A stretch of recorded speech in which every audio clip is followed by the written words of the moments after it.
नमस्कार दोस्तों, मेरा नाम आशीष कुमार हुआ और मैं आनंद क्लासेस और आनंद क्लासेस के परिवार की तरफ से आप सभी का हार्दिक अभिनंदन करता हूं और आशा करता हूं कि आप लोग स्वस्थ होंगे, अच्छे होंगे और खुश होंगे। कि जैसा कि आज ईद का त्यौहार है, तो आप सभी भाई बंधुओं को ईद की ढेर सारी शुभकामनाएं। तो जैसा कि पिछले लेक्चर में हमने पढ़ा था कि सेट के बारे में कुछ पढ़ा था। तो सेट के बारे में जो भी पढ़ा था, अब उससे आगे जो रिलेटेड टॉपिक है उसके बारे में आज हम पढ़ेंगे। उससे रिलेटेड आगे जो भी टॉपिक है उसके बारे में हम पढ़ेंगे। ठीक है, तो यहाँ पे जो नेक्स्ट टॉपिक है वो है ऑपरेशन ऑन सेट, समुच्चयों का समक्रिया।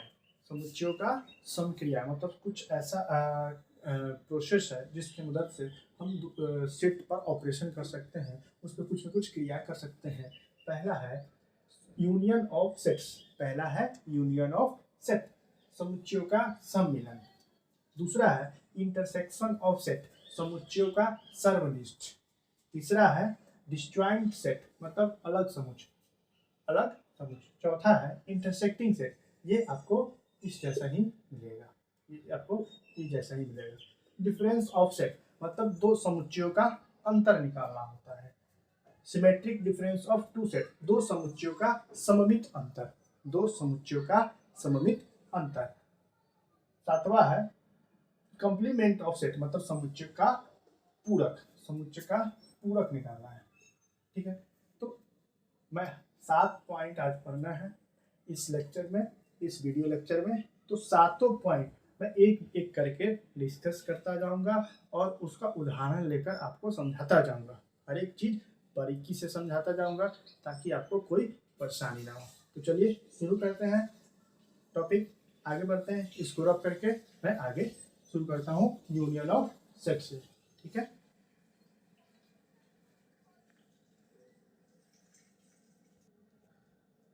तो चलिए पढ़ते हैं। पहला है आपका यूनियन ऑफ सेट। ठीक है, पहला आपका यूनियन ऑफ सेट समुच्चयों का सम्मिलन, समुच्चय का सम्मिलन।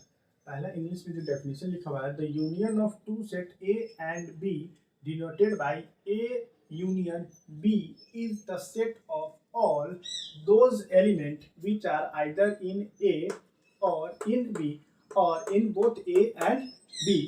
तब हम लिखते हैं A union B is equal to, A union B is equal to medium bracket close करेंगे और क्लोज करके बंद करके इसके बीच में जो लिखना होगा वो लिखेंगे। तो x colon x belongs to a, x colon x belongs to a और x बिलोंग्स टू b। इसीलिए x क्या होना चाहिए, a और b का यूनियन का कॉमन होना चाहिए। a क्या होना चाहिए, x और a और b का यूनियन का कॉमन होना चाहिए। x जो कि जहाँ की x क्या है, a से सेट a से मिल रहा है, सेट a से बिलोंग कर रहा है, और b जो है x जो है सेट b से भी बिलोंग कर रहा है। तो हिंदी में जो परिभाषा है मतलब हमें एक ऐसा सेट लेना है, हमें एक ऐसा सेट बनाना है, A union B intersection sorry union of set, दो ऐसा सेट, आपके पास दो ऐसा सेट है और उसमें कुछ न कुछ अवयव दिया हुआ है। तो जब आप एक सेट और दूसरे सेट का यूनियन निकालिएगा, सम्मिलन निकालिएगा, तो आप कैसे निकालिएगा कि एक सेट में और दूसरे सेट में जो भी अवयव दिया हुआ है दोनों को मिलाकर लिख देना है, दोनों को मिलाकर लिख देना है। तो दो समुच्चयों ए और बी का सम्मिलन समुच्चय वह समुच्चय है जिसमें वे सभी अवयव हैं, जिसमें वे सभी अवयव हैं जो या तो ए में है या तो ए में है या बी में है, उन अवयव को सम्मिलित करते हुए जो दोनों में है, जो दोनों में है। तब हम लिखते हैं A union B is equal to मध्य bracket x colon x A के बिलोंग करता है और या x b से बिलोंग करता है। तो इसका एग्जाम्पल लेके अभी आपको समझाएंगे, क्लियर तरीके से आपको समझ में आ जाएगा। परिभाषा आपको डेफिनेशन समझा दिया, डेफिनेशन इंग्लिश और हिंदी में आपको समझा दिया। पूरा कब समझ में आएगा, जब इसका आप एग्जाम्पल आप करिएगा तो आपको समझ में आएगा। ठीक है, तो एग्जाम्पल मैं आपके सामने इसको रफ करके लिखता हूँ ताकि आपको बढ़िया से समझा सकूं।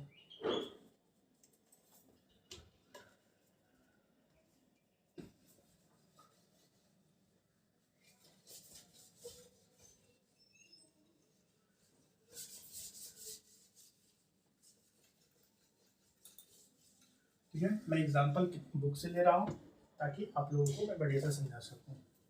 देखिए एग्जाम्पल लिखा हुआ है कि इफ ए सेट, कोई सेट दिया हुआ है 3 4 5 6, ठीक है, उसमें कितने एलिमेंट है 1 2 3 4, 3 4 5 6 एलिमेंट दिया हुआ है। एंड जो दूसरा सेट है बी, उसमें एलिमेंट दिया हुआ है 4 6 8 10, 4 6 8 10। तो हमें क्या करना है, find A union B, A union B निकालना है। तो ध्यान से देखिएगा, आप ए यूनियन बी निकालने के लिए आप क्या करिएगा, 3 4 5 6 यूनियन 4 6 8 10, ठीक है, ऐसे लिखना है। लिखने के बाद देखिए 3 4 दोनों में कॉमन है, 4 लिखेंगे, 5 नहीं है तो 5 लिखेंगे, 6 दोनों में कॉमन है तो 6 लिखेंगे, 8 यहाँ है तो 8 लिखेंगे और 10 लिखेंगे।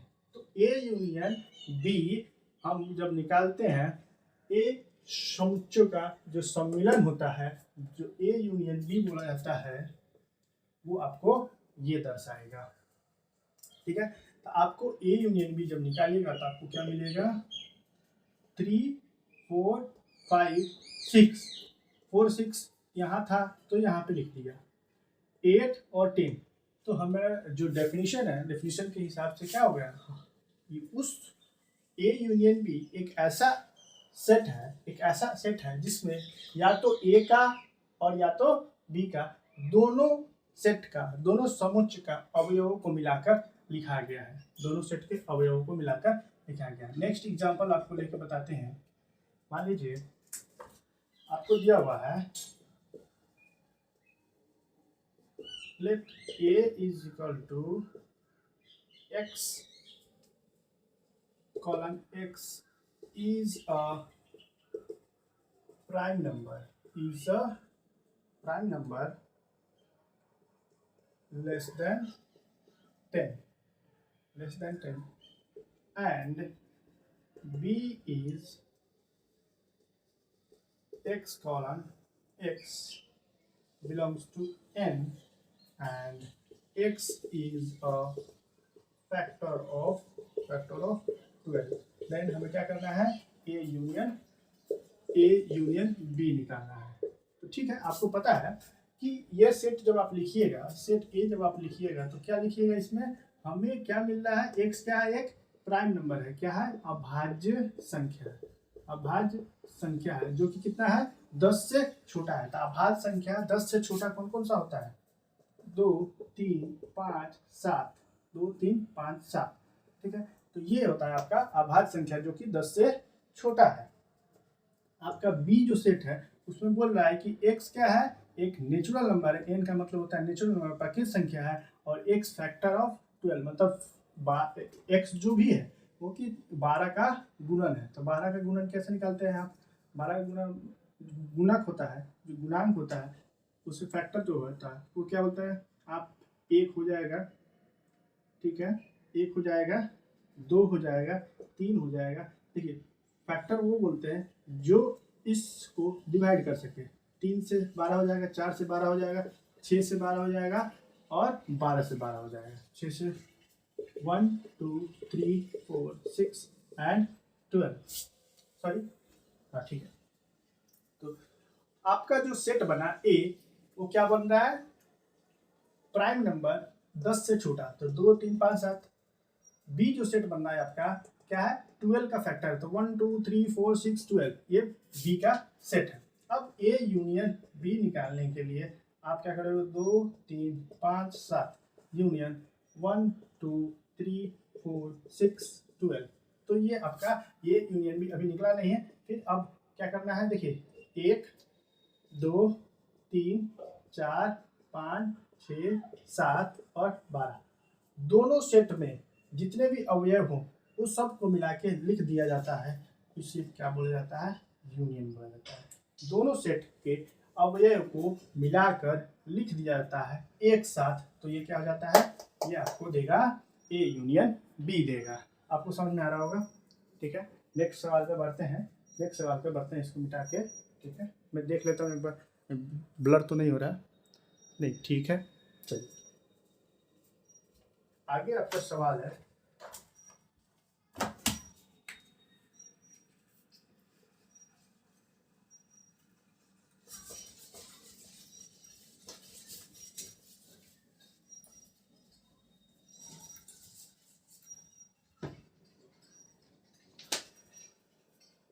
मान लीजिए दिया हुआ है कोई सेट है ए, जिसमें दिया हुआ है A E I O U, and दूसरा सेट है जिसमें दिया हुआ है B is equal to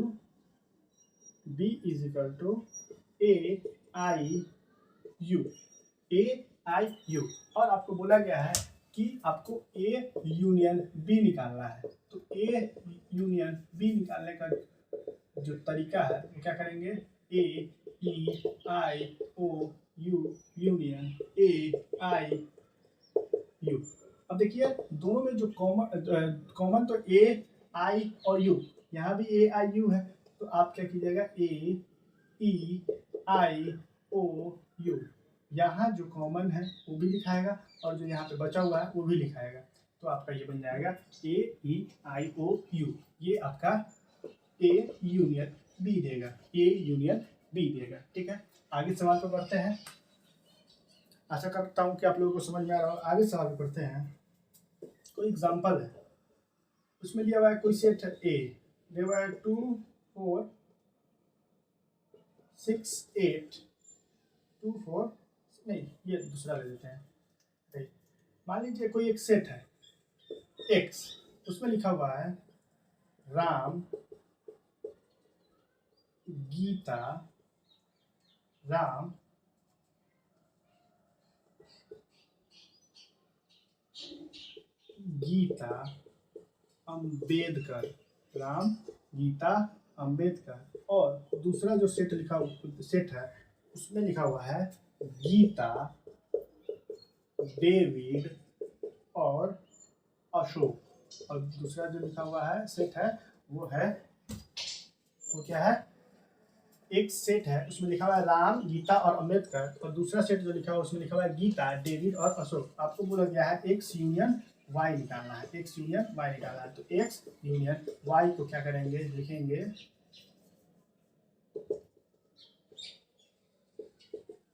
Ram Geeta Ambedkar union Gita David Ashok. तो जो इसमें है इसमें भी है, देखिए इसमें गीता और अंबेडकर, यहाँ है गीता और बस एक ही गीता है, तो यहाँ पे लिखेंगे राम, फिर लिखेंगे गीता, फिर लिखेंगे अंबेडकर, फिर लिखेंगे डेविड, फिर लिखेंगे अशोक। तो इतना सारा उदाहरण पढ़ने के बाद हमको ये समझ में आ रहा है कि दोनों सेट को मिला के मर्ज करके हमें एक नया सेट तैयार करना है, जिसमें दोनों सेट का अवयव होना जरूरी है, समझ में आ रहा होगा आप लोगों को, ठीक है। यूनियन से हमें ये पता लगता है कि यूनियन निकालने का मतलब है कि हमें एक ऐसा सेट तैयार करना है, एक ऐसा समुच्चय तैयार करना है जो कि दोनों सेट का अवयव उसमें होना जरूरी है, ठीक है। जैसे राम गीता अंबेडकर, अब देखिए गीता यहाँ पे है तो यहाँ पे गीता ले लिए, तो फिर दोबारा लिखने का मतलब नहीं बनता, क्योंकि इससे पीछे वाले लेक्चर में पढ़े थे कि गीता को अगर बार बार लिखते हैं, अगर कोई एक अवयव को 2 बार लिखते हैं, बार बार लिखते हैं, तो एक अवयव को बार बार लिखने का कोई मतलब नहीं बनता है। इसलिए डेविड और अशोक यहाँ जो बचा हुआ है वो यहाँ पे लिख रहे हैं, ठीक है। तो यहाँ तक आपको हमें लगता है कि आपको समझ में आ रहा होगा। अगला जो टॉपिक है वो आपको है इंटरसेक्शन ऑफ सेट, ठीक है। चलिए आगे बढ़ते हैं, इसको रब कर देते हैं। आपको पहले डेफिनेशन बताएंगे, फिर आपका उसके रिलेटेड एग्जाम्पल बताएंगे। इससे रिलेटेड जो भी आपको एग्जाम्पल होगा मैं आपको नेक्स्ट वीडियोस में लेक्चर में आपको करके बताऊंगा। आपको इतना एग्जाम्पल करके आपको बताने पर आपको लग रहा होगा कि कुछ ना कुछ समझ में आ रहा है, कुछ न कुछ प्रकार आपको समझ में आ रहा होगा कि हाँ इस तरीके के सवाल कैसे करेंगे, ठीक है। चलिए आगे बढ़ते हैं, और आगे जो है आपका इंटरसेक्शन ऑफ सेट पढ़ना है। आगे मैं इसको रब कर देता हूँ और फिर आपके नेक्स्ट वीडियो को पढ़ता हूँ, नेक्स्ट टॉपिक पे बढ़ता हूँ। तो चलिए नेक्स्ट आपका जो टॉपिक है वो आपका है इंटरसेक्शन ऑफ सेट, मतलब समुच्चयों का सर्वनिष्ठ। ठीक है, तो डेफिनेशन क्या कहता है, the intersection of two set, the intersection of two set, मान लीजिए आपके पास दो सेट है, डिनोटेड बाय ए इंटरसेक्शन, इसको इंटरसेक्शन बोलते हैं, A intersection B is the set of all element which are common to both A and B. तब हम लिखेंगे, क्या लिखेंगे, ए इंटरसेक्शन बी, एक्स कहाँ होना चाहिए, एक जितने भी अवयव है वो ए में होना चाहिए और बी में होना चाहिए, ए और बी में होना चाहिए, इससे बाहर नहीं होना चाहिए। तब हम लिख सकते हैं, अगर एक्स कोई मान लीजिए जो सेट बना ए इंटरसेक्शन बी, और वो दोनों को क्या होना चाहिए, ए में भी होना चाहिए और बी में होना चाहिए, ए और बी दोनों में होना जरूरी है। तब भी हम कह सकते हैं कि एक्स जो है वो ए में है और एक्स बी में है। अगर मान लीजिए कोई एक सेट बनता है, उसमें अगर एक्स जो भी मतलब अवयव जो है, वो जो एलिमेंट जो है वो अगर इसके इंटरसेक्शन के अवयव नहीं है, तो एक्स ए में भी नहीं होगा और बी में भी नहीं होगा। परिभाषा हिंदी में जो बोला जाता है, समुच्च ए और बी का सर्वनिष्ठ उन सभी अवयवों का समुच्च है जो ए और बी दोनों में है, ए और बी दोनों में है। तब हम लिख सकते हैं कि ए इंटरसेक्शन बी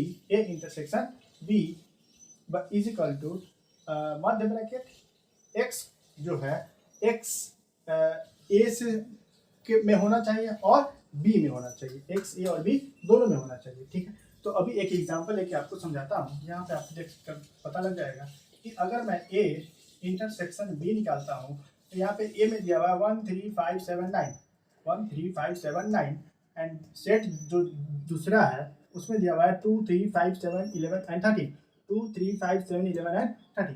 तो यहाँ पे आप देख कर बता सकते हैं कि 3 5 एंड 7 ये क्या है, दोनों सेट में क्या है, ये जो एलिमेंट है ये दोनों सेट में क्या है, कॉमन है। तो हम क्या लिखेंगे, पहले तो ऐसे लिखेंगे कि 1 3 5 7 9, फिर इंटरसेक्शन, फिर लिखेंगे 2 3 5 7 11 एंड 13, फिर ऐसे लिखेंगे। फिर नेक्स्ट स्टेप में लिखेंगे ए इंटरसेक्शन बी, फिर लिखेंगे यहाँ पे 3 है तो 3, 5 है तो 5 और 7 है तो 7। तो हमें इंटरसेक्शन से यह पता चल रहा है कि अगर आपके पास दो सेट दिया हुआ है,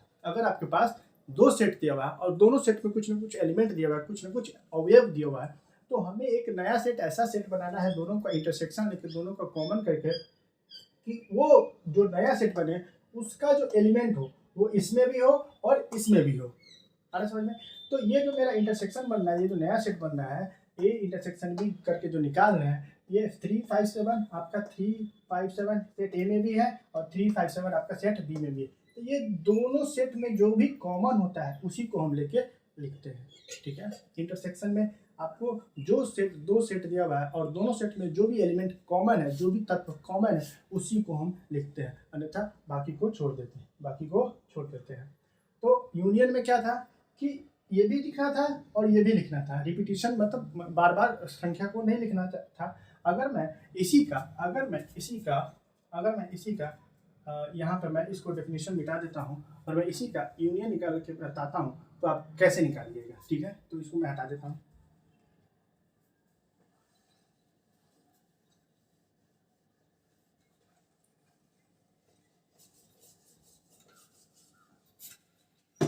ठीक है, एग्जाम्पल सेट आपका यही है। अगर आपको बोला गया कि ए यूनियन बी निकालिए, तो ए यूनियन बी निकालने के लिए आप क्या कीजिएगा, पहले 1 3 5 7 9, फिर यूनियन, फिर 2 3 5 7 11 एंड 13।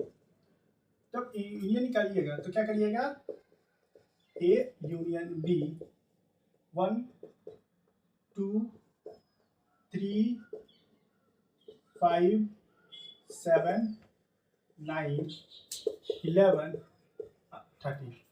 तो ये एलिमेंट आपको मिलेगा यूनियन में और ये एलिमेंट आपको मिलेगा इंटरसेक्शन में, ठीक है। तो आपको सर्वनिष्ठ में समुच्चय का जब सर्वनिष्ठ निकालिएगा तो आपको जो दोनों सेट में, दोनों समुच्चय में जो कॉमन एलिमेंट है, जो कॉमन तत्व है, वही आपको लिखना पड़ेगा। लेकिन जब यूनियन में जब दोनों सेट है आपके पास जो दिया हुआ है, दोनों सेट का हर एक तत्व इस सेट में होना जरूरी है। इस दोनों सेट का हर एक तत्व इस सेट में यूनियन में होना जरूरी है, ठीक है। इसमें जरूरी हर एक तत्व नहीं, जो कॉमन है वो कॉमन एलिमेंट होना जरूरी है, ठीक है। तो आपको समझ में आ रहा होगा। एक और एग्जांपल लेके आपको समझाते हैं और फिर आगे नेक्स्ट टॉपिक पे बढ़ते हैं। मान लीजिए आपका एग्जांपल दिया हुआ है, एग्जांपल लेकर लिखता हूँ बुक से, फिर आपको समझाने की कोशिश करता हूँ।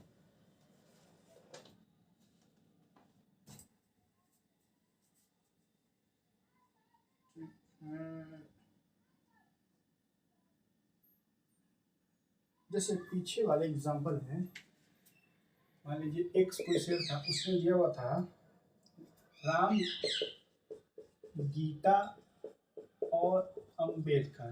राम, गीता और अंबेडकर।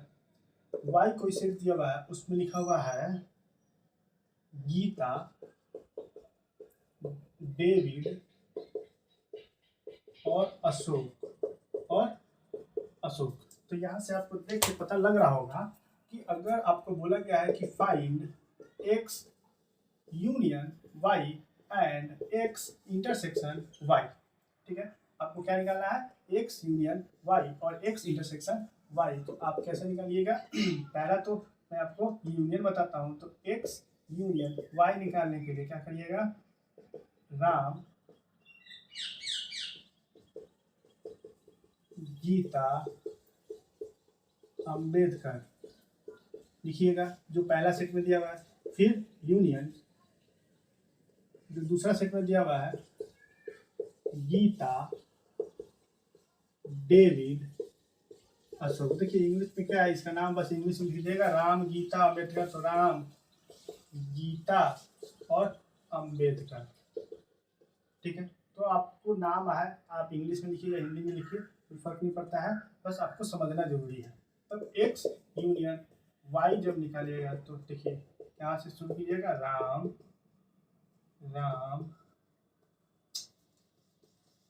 गीता, अंबेडकर, राम, गीता, अंबेडकर, डेविड और अशोक। Ram, Geeta, Ambedkar, David and Ashok. पहला ये हो गया, ठीक है। दूसरा ये देखिए, दूसरा बोला गया है X intersection Y, X intersection Y. तो आप क्या लिखिएगा, फिर से लिखिएगा, Ram, Geeta, Ambedkar, sorry intersection Geeta, David, Ashok. Geeta, David, Ashok. तो यहाँ से आप देखिएगा, राम इसमें है, इसमें नहीं है, गीता इसमें है, इसमें नहीं है, अंबेडकर इसमें है और इसमें नहीं है। तो जो कॉमन आपको दिख रहा है दोनों सेट में, एक्स और वाई में, वही आपको लिखना है, वही आपको लिखना है। तो यहाँ से आपको पता लग रहा होगा कि यूनियन में हमें यूनियन सेट एक ऐसा सेट तैयार करना है जिसमें इस सेट का एलिमेंट भी होना चाहिए और इस सेट का भी एलिमेंट होना चाहिए। लेकिन अगर इंटरसेक्शन निकालते हैं, अगर सर्वनिष्ठ निकालते हैं, तो आपको दोनों सेट में जो कॉमन होता है, जो कॉमन एलिमेंट होता है, जो कॉमन अवयव होता है, उसी को लिखना होता है। इतना यहाँ तक आपको क्लियर हो रहा होगा, ठीक है। तो नेक्स्ट टॉपिक पे आके बढ़ते हैं, ठीक है। इसको रद्द कर देते हैं, फिर आपको नेक्स्ट टॉपिक पर लेकर चलते हैं।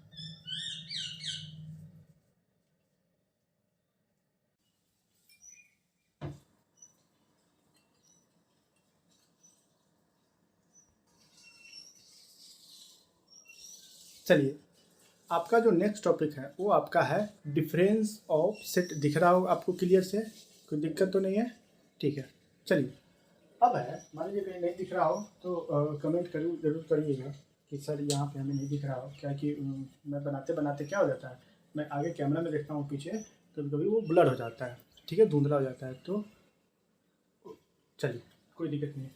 लिखा हुआ है डिफरेंस ऑफ सेट, मतलब समुच्चयों का अंतर हमें पढ़ना है। ठीक है, तो ये ध्यान से पढ़िएगा, इसमें काफ़ी बच्चे कंफ्यूज हो जाते हैं कि सर ये कैसे हो रहा है। तो लिखा हुआ है कि for any set A and B, for any set A and B,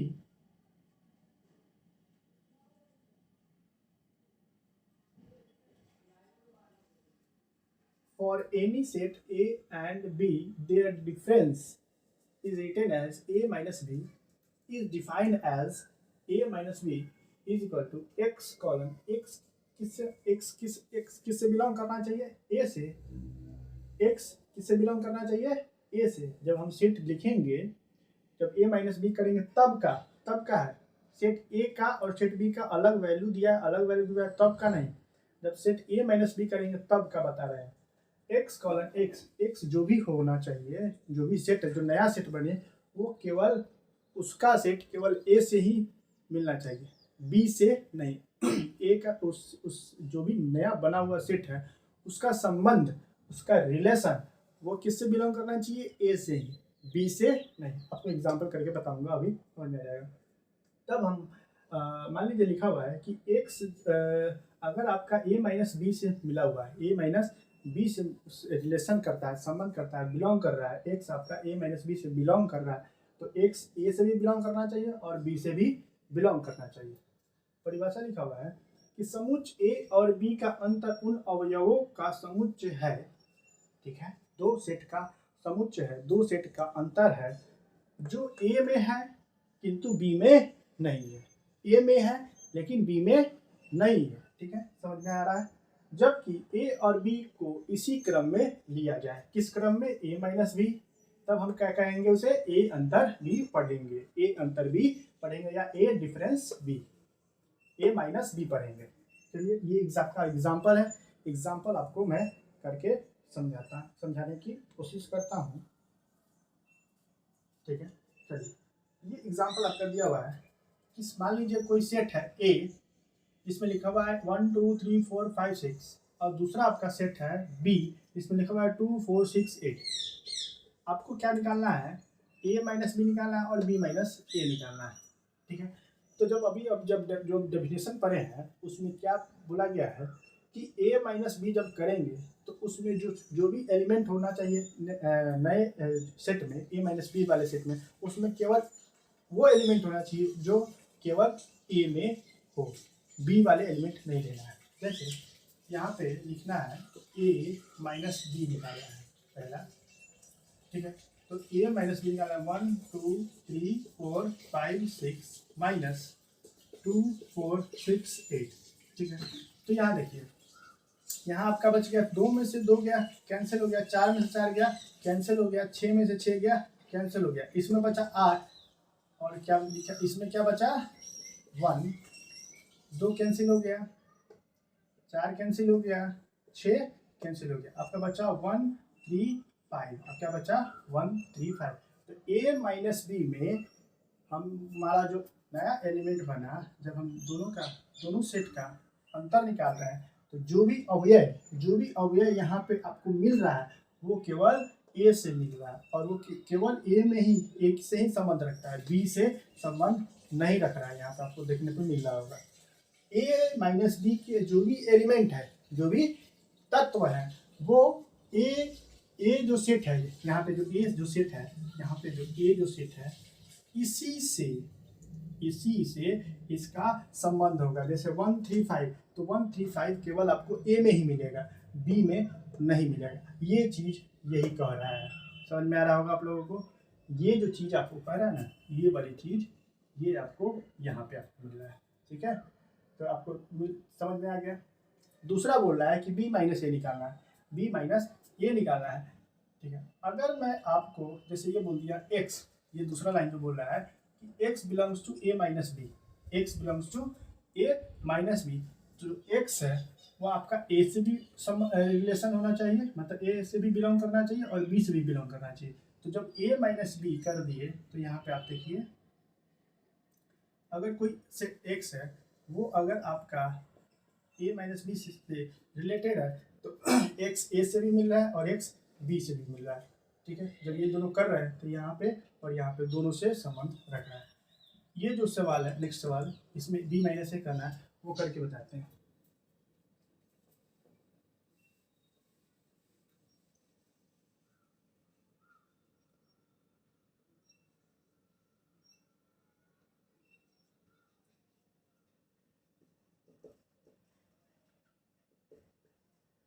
b के जितने भी एलिमेंट हैं वो लिख देना है यहाँ पे, ठीक है। घटाओ a के जितने भी एलिमेंट है वो लिख देना है, 1 2 3 4 5 6, ठीक है।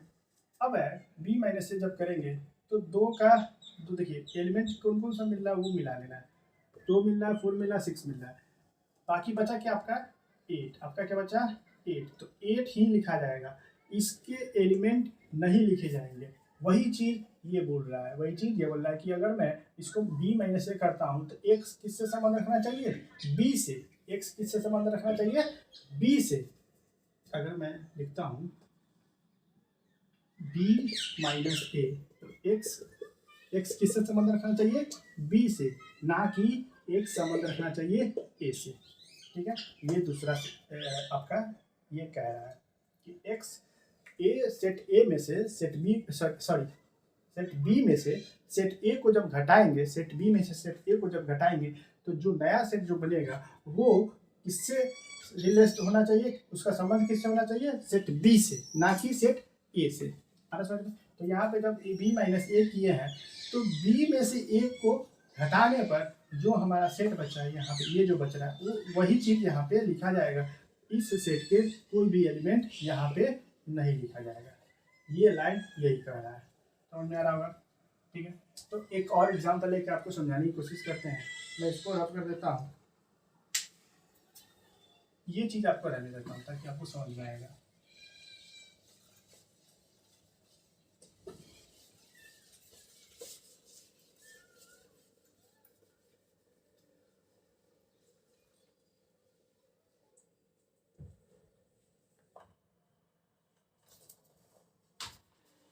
मैं आपका एग्जाम्पल बुक से लिया हूँ, ठीक है। आपके बुक में एग्जाम्पल दिया हुआ है कि इफ मान लीजिए एक कोई सेट है जो लिखा हुआ है x कॉलन x, x किससे बिलोंग कर रहा है, नेचुरल नंबर प्राकृतिक संख्या से, x क्या है, is a factor of 6, x क्या है 6 का गुणक है।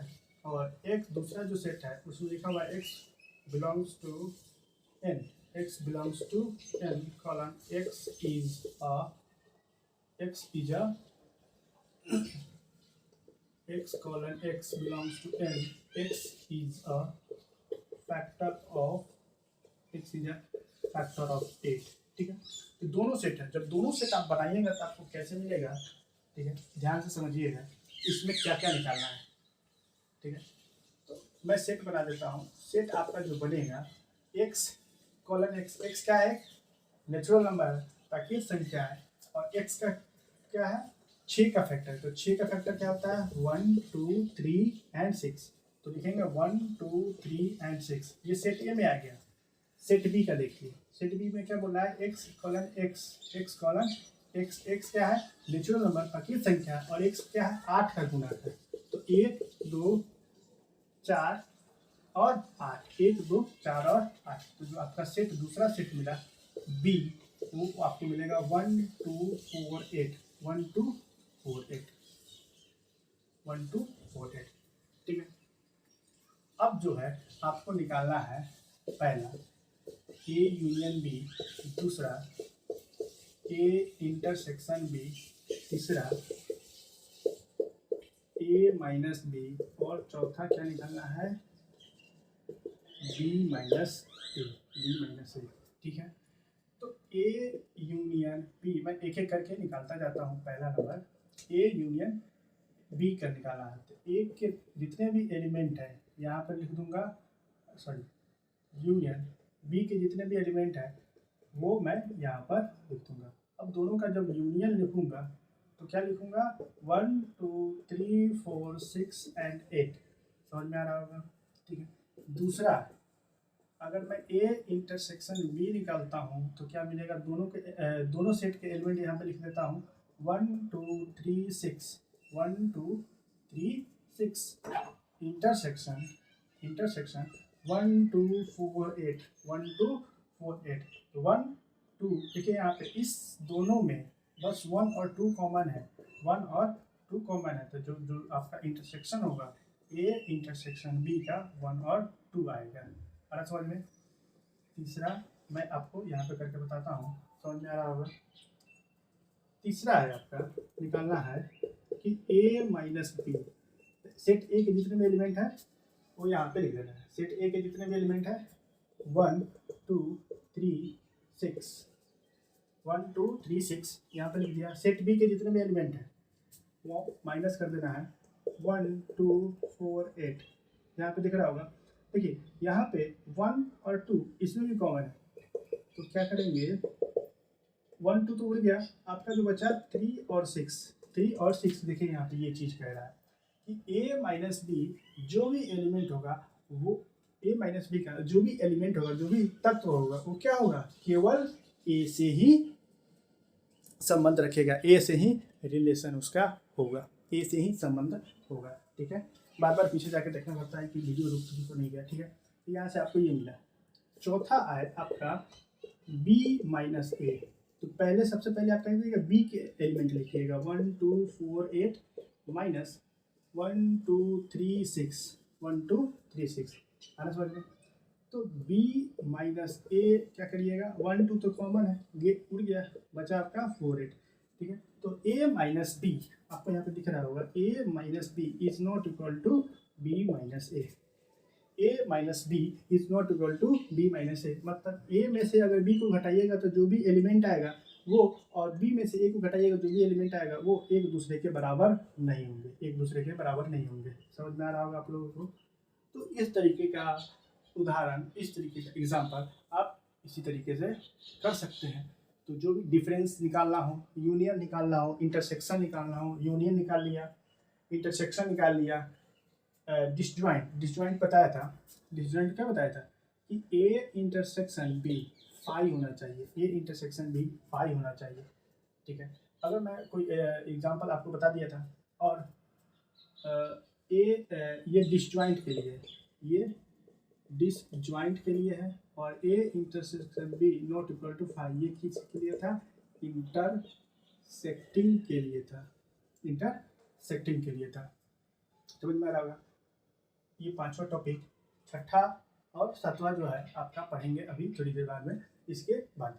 तो आपको समझ में आ रहा होगा, मैं इसको रब कर देता हूँ, आप इसे वीडियो पॉज करके आप नोट डाउन कर सकते हैं। एक ही एग्जाम्पल में यूनियन, इंटरसेक्शन, डिफरेंस आपको मिल रहा होगा, डिसजॉइंट और ये इंटरसेक्शन, इंटरसेक्टिंग। तो इस तरीके का एग्जाम्पल हम इससे बनाते हैं।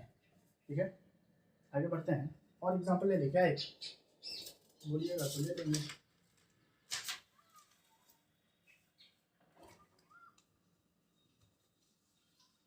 नहीं करने देते हैं। चलिए आगे आपका नेक्स्ट जो पढ़ना है आपको, वो आपको पढ़ना है symmetric difference, symmetric difference of two set, symmetric difference of two set. और जो लास्ट आपका टॉपिक है, इसके बाद symmetric difference of two set पढ़ना है, symmetric difference of two set पढ़ना है। और लास्ट आपका सेट है, टॉपिक जो है वह है कंपोनेंट ऑफ सेट। मैं हर एक कॉन्सेप्ट बढ़िया से समझाते हुए एग्जाम्पल के साथ समझाते जा रहा हूँ, ताकि आप लोगों को कोई परेशानी नहीं हो। ये सब आप ही लोग के लिए किया जा रहा है, टेंशन ना लें और बढ़िया से पढ़ाई करें। चलिए नेक्स्ट टॉपिक पे बढ़ते हैं। इसको मैं रब कर देता हूँ, मिटा के आगे बढ़ता हूँ।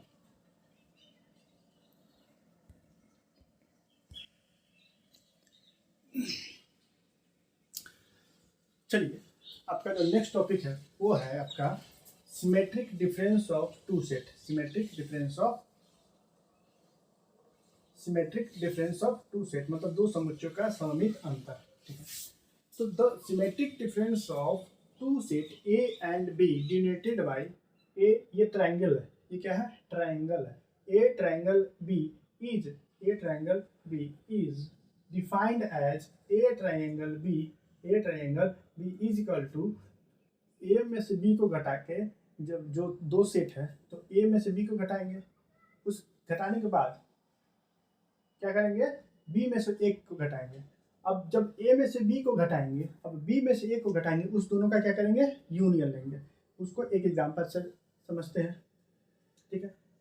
Symmetric difference of two set का मतलब ये होता है कि आपको एक ऐसा सेट तैयार करना है, आपको एक ऐसा सेट तैयार करना है जिसमें सेट ए में से सेट बी को घटाना है, फिर अगले नेक्स्ट स्टेप में सेट बी में से सेट ए को घटा देना है, और दोनों का घटाने के बाद दोनों का क्या लेना है, यूनियन लेना है। तो चलिए आगे एग्जांपल से समझते हैं,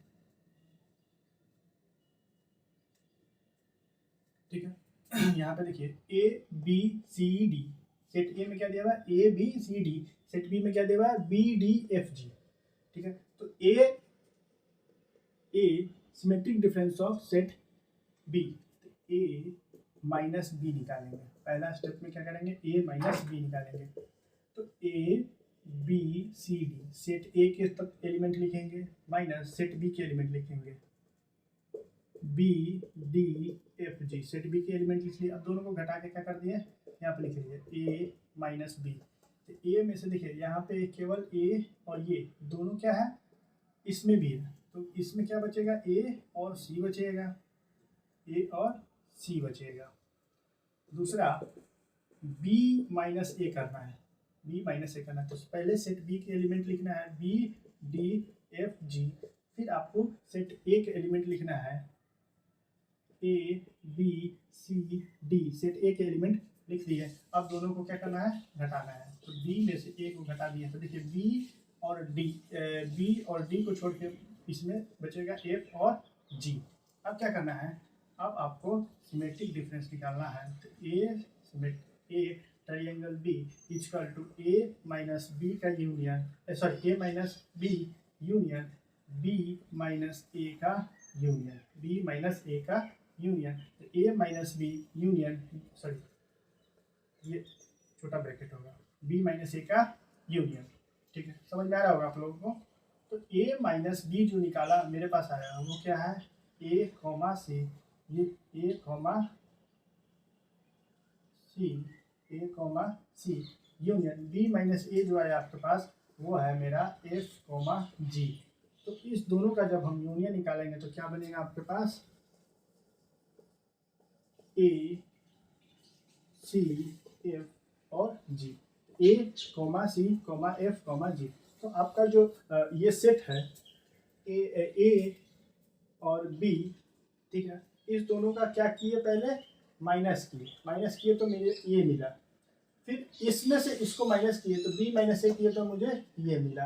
अब क्या करना है कि अगर हमें symmetric difference of two set निकालना है, दो सेट का हमको सिमेट्रिक डिफरेंस निकालना है, सममित अंतर निकालना है, दो सेट का सममित अंतर निकालना है, तो सबसे पहले ए माइनस बी, फिर दूसरा यूनियन, फिर तीसरा बी माइनस ए, फिर ए माइनस बी का जो भी आया आपको यहाँ पर, ए माइनस बी में क्या आया, ए और सी आया, तो ए और सी यहाँ पे लिख दिए, यूनियन तो यूनियन, और बी माइनस एफ में आपका आया एफ और जी, तो एफ और जी यहाँ पे लिख दिए। अब दोनों का जब यूनियन लिखना है तो एक सेट जो नया सेट बनेगा उसमें देखिए थोड़ा सा वीडियो रुक गया था तो उसके लिए माफ़ी चाहता हूँ। देखिए इसमें क्या अभी बताया था कि ए जो सेट दिया हुआ है वो यहाँ पे लिखना है, बी जो सेट दिया वो यहाँ पे लिखना है। अब ए माइनस बी करेंगे तो सेट जो उसका ए माइनस बी का जो आएगा वो सेट ए के ही एलिमेंट होने चाहिए, बी के नहीं। बी माइनस ए करेंगे तो बी सेट बी को पहले लिखेंगे, सेट ए को बाद में लिखेंगे। बी माइनस ए करेंगे तो एफ कॉमा जी आपको मिलेगा, बी और डी यहाँ से कैंसिल हो जाएंगे, जो सेट ए में है वही, सॉरी जो सेट बी में है वही बचेगा। तो यहाँ पे जब हम सिमेट्रिकल डिफरेंस निकालेंगे सेट ए और सेट बी का सिमेट्रिक डिफरेंस जब निकालेंगे तो A minus B union B minus A करेंगे, A minus B union B minus A करेंगे। तो ए माइनस बी में जब हम किए तो हमें क्या मिला है, ए और सी मिला है। बी माइनस ए किए तो हमें क्या मिला है, एफ कॉमा जी मिला है।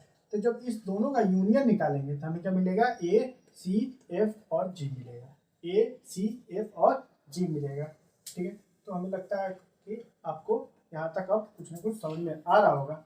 नेक्स्ट एग्जाम्पल लेके आपको समझाने की कोशिश करते हैं, यही वाला एक और एग्जाम्पल ले लेते हैं ताकि आपको बेहतर से समझ पाएँ।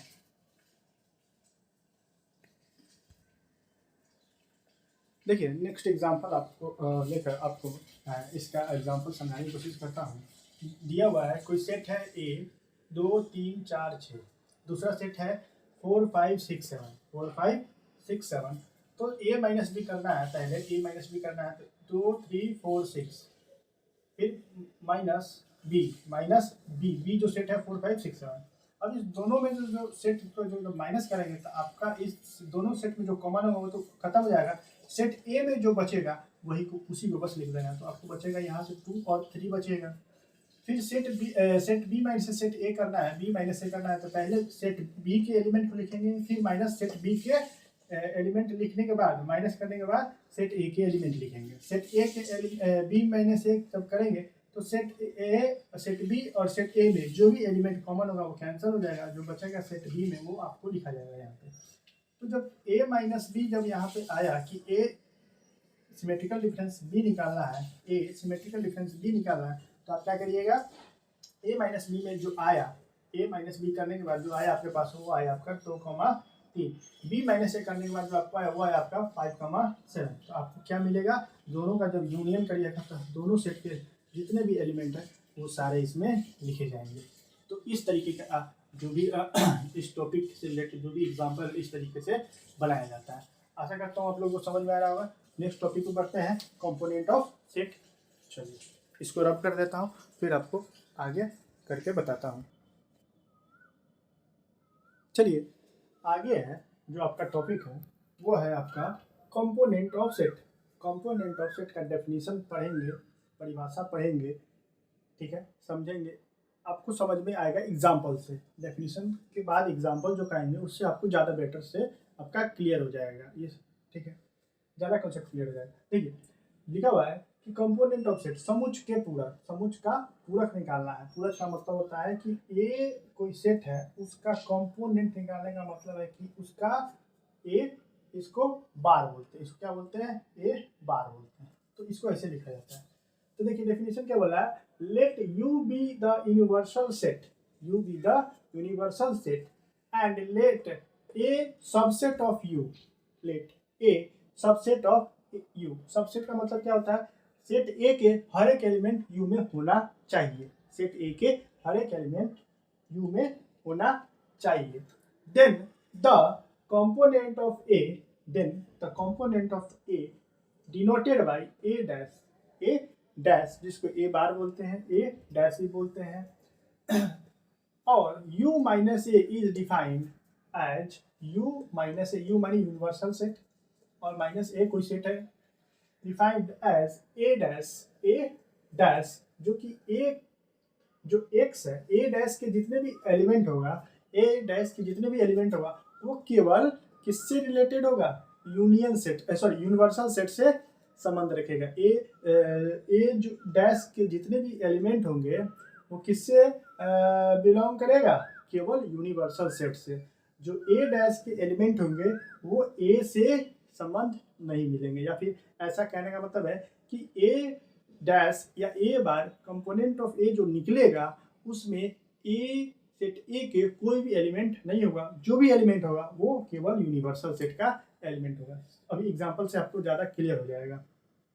वही परिभाषा है, मान लीजिए कि U एक सार्वत्रिक समुच्चय है और A, U का एक समुच्चय है, एक उप समुच्चय है, A U का एक उप समुच्चय है, तो A का पूरक समुच्चय U के उन अवयवों का समुच्चय है जो A के अवयव नहीं है, A के अवयव नहीं है। तब हम कह सकते हैं U के सापेक्ष A के पूरक को प्रतीक कैसे लिखा जाता है, A डैश से लिखा जाता है, निरूपित किया जाता है। अतः लिखा जाता है कि A dash is equal to x colon x, x के जो भी मतलब इसके जो भी तत्व होंगे, इस A डैश के या A बार के जितने भी तत्व होंगे, जितने भी एलिमेंट होंगे वो केवल यूनिवर्सल सेट में पाए जाएंगे। A डैश के जितने भी एलिमेंट होंगे वो आपको A में नहीं मिलेंगे, सेट A में नहीं मिलेंगे। एग्जाम्पल से आपको ज़्यादा बढ़िया से समझ में आएगा। एग्जाम्पल लेते हैं, फिर आपको समझाने की कोशिश करते हैं। एक बार चेक कर लेता हूँ ब्लर तो नहीं हो रहा है, नहीं ठीक है। चलिए एग्जाम्पल लेके आपको समझाने की कोशिश करता हूँ।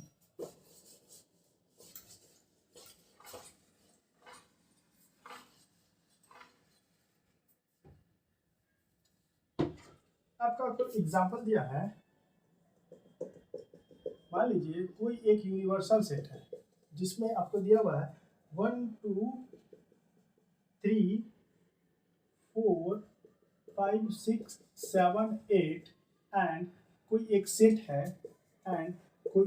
है ए जिसका जिसके एलिमेंट है 2 4 6 एंड 8।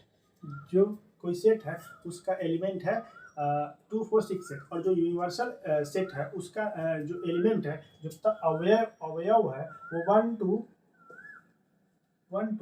3 4 5 6 7 8। तो आपको जब कंपोनेंट निकालना होता है तो आपको क्या करना होता है, u माइनस ए करना होता है, ठीक है। तो आप देखिएगा यहाँ पे यूनिवर्सल सेट के जितने भी एलिमेंट है वो यहाँ पे आप लिख दीजिए, माइनस सेट ए के जितने भी एलिमेंट है वो यहाँ पे आप लिख दीजिए। अब क्या करना है, सेट ए में और यूनिवर्सल सेट और जो सेट ए है, देखिए यूनिवर्सल सेट में 2 4 6 8 कॉमन है, 2 4 6 8 कॉमन है।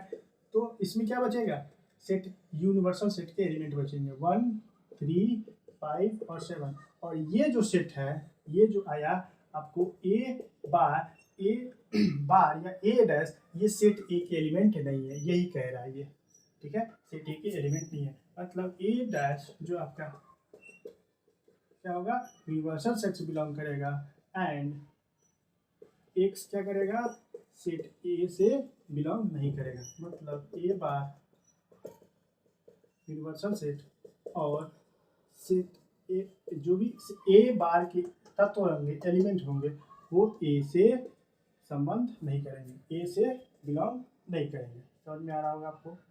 एक यूनिवर्सल सेट लिए, एक कोई दूसरा सेट ए लिए, दोनों ए बार निकालने के लिए, कंपोनेंट निकालने के लिए सेट ए का कंपोनेंट निकालने के क्या किए, यूनिवर्सल सेट में से आपको सेट ए को माइनस कर दिए। तो यूनिवर्सल सेट में से आपको सेट ए को माइनस कर दिया, तो सेट यूनिवर्सल सेट और सेट ए के जितने भी कॉमन एलिमेंट है वो खत्म हो जाएंगे।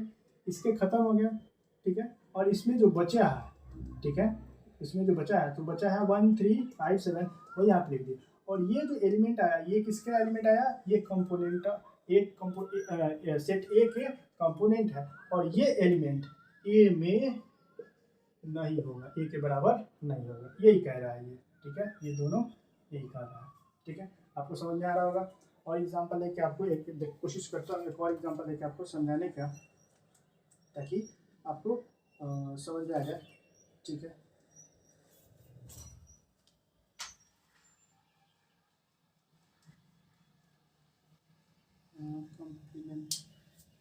कॉम्प्लीमेंट होना चाहिए, सॉरी यहाँ पे कॉम्प्लीमेंट,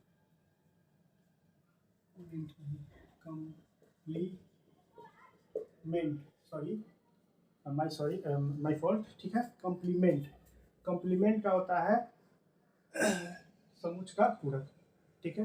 सॉरी मिस्टेक हो गया था, तो कोई बात नहीं, लिखने में थोड़ा सा मिस्टेक हो जाता है, तो ध्यान देंगे। यहाँ पे थोड़ा सा करेक्शन सही कर लेंगे। यहाँ पे है कंप्लीमेंट ऑफ, तो यहाँ पे कंप्लीमेंट लिखा है, कंप्लीमेंट ऑफ ए। तो कोई एक यूनिवर्सल सेट है, ठीक है, और एक कोई सेट दूसरा है, जो सेट ए के एलिमेंट जो भी है वो इसमें होने चाहिए। सेट ए के एलिमेंट वो किसका होना चाहिए, यूनिवर्सल सेट का सबसेट होना चाहिए। मतलब सेट ए में जितने भी एलिमेंट है वो सेट यू में होने चाहिए, तो उसका सबसेट कहेंगे। Then the complement of A is denoted by A dash, या ए बार बोलते हैं, तो यू माइनस ए करेंगे तो उसको हमको क्या मिलेगा, ए डैश मिलेगा, जो ए का कंप्लीमेंट होगा। इसी तरह से आप कंप्लीमेंट निकाल सकते हैं। एक और इसके आगे एक होता है जो आपका होता है, सेम चीज आपको रहने देता हूँ, बस आपको समझाने की कोशिश करता हूँ। अगर आपको बोला जाए कि कोई सेट दिया है ए, कोई सेट है, उसका आप कंप्लीमेंट जो भी निकालें, अगर फिर से आपको उसका एक बार और कंप्लीमेंट निकालना है, फिर से आपको उसको एक बार और निकालना है, तो आपको क्या करना है, u माइनस ए का कॉम्प्लीमेंट आपको यहाँ पे निकाल लेना है, ठीक है। तो यू आपका यूनिवर्सल सेट जो आएगा, तो यहाँ से आपको क्या मिला, एक का कॉम्प्लीमेंट जब निकालें तो आपको क्या मिलेगा यहाँ पे 1, 3, 5 एंड 7, ठीक है। तो ये आपका जो मिला, ये जो आपका मिला ये ए बार है या ए डैश है। तो यूनिवर्सल सेट में से 1, 2, 3, 4, 5, 6, 7, 8, 1, 2, 3, 4, 5, 6, 7, 8 में से क्या करेंगे, ये सेट ए का कॉम्प्लीमेंट सेट घटा देंगे। तो सेट कॉम्प्लीमेंट ए का जितने भी एलिमेंट होंगे यहाँ पे लेके इसको घटा देंगे। तो आप यहाँ पे देख रहे हैं 1, 3, 5, 7 कॉमन है, ये खत्म हो जाएंगे, बचेगा आपके पास 2, 2, 4, 6 और 8। देखिए ये आपका सेट ए का कॉम्प्लीमेंट मिलेगा। तो ये आपको ए मिल रहा है, आपको क्या मिलेगा, ए ही मिलेगा, ठीक है।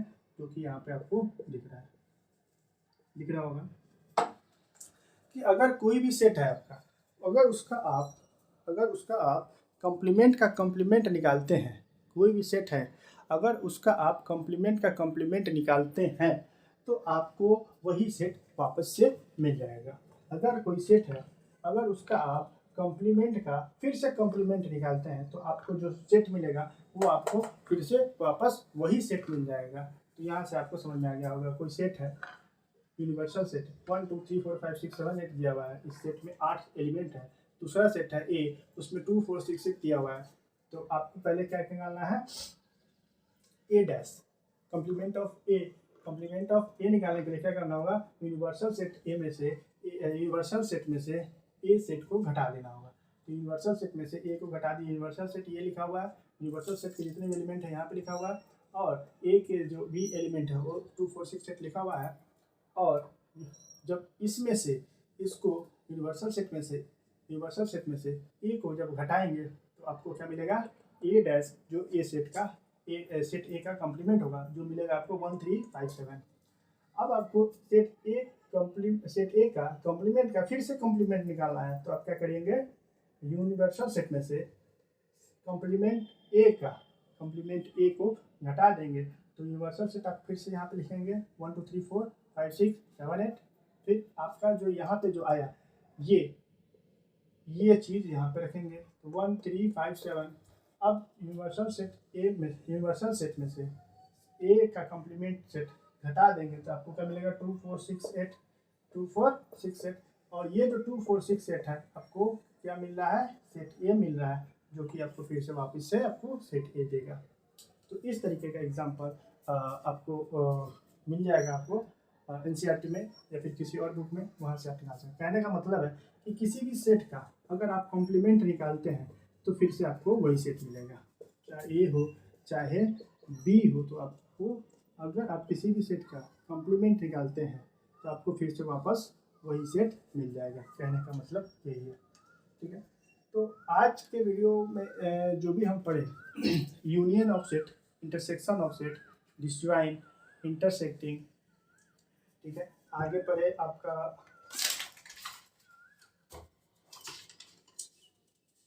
डिफरेंस पढ़े, symmetric difference of two set पढ़े, फिर कॉम्प्लीमेंट ऑफ सेट पढ़े।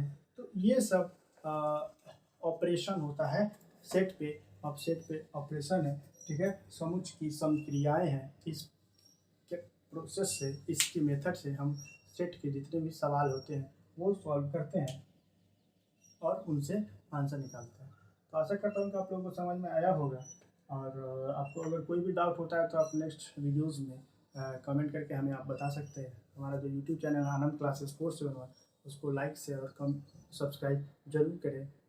आज के लिए इतना ही रहने देते हैं। नेक्स्ट क्लास में हम पढ़ेंगे कि सेट से रिलेटेड जो भी टॉपिक है, जो भी एक लॉ है, उसके बारे में पढ़ेंगे। D Morgan's law, associative law, commutative law, फिर सेट का कॉम्प्लीमेंट पढ़ लिया, और कॉम्प्लीमेंट का कॉम्प्लीमेंट वो भी पढ़ लिया। नेक्स्ट सेट में जितने भी नियम होते हैं, एसोसिएटिव लॉ होता है, कम्यूटेटिव लॉ होता है, डिस्ट्रीब्यूटिव लॉ होता है, डी मॉर्गन लॉ होता है, उसके बारे में हम नेक्स्ट नेक्स्ट लेक्चर में पढ़ेंगे। चलिए आज के लिए इतना ही रहने देते हैं। तो हमारा जो यूट्यूब चैनल है आनंद क्लासेस 471, उसको सब्सक्राइब जरूर करें ताकि आपको जो भी लेटेस्ट वीडियो है आपके पास जल्दी से जल्दी पहुंच पाए। धन्यवाद, शुक्रिया, हमरा।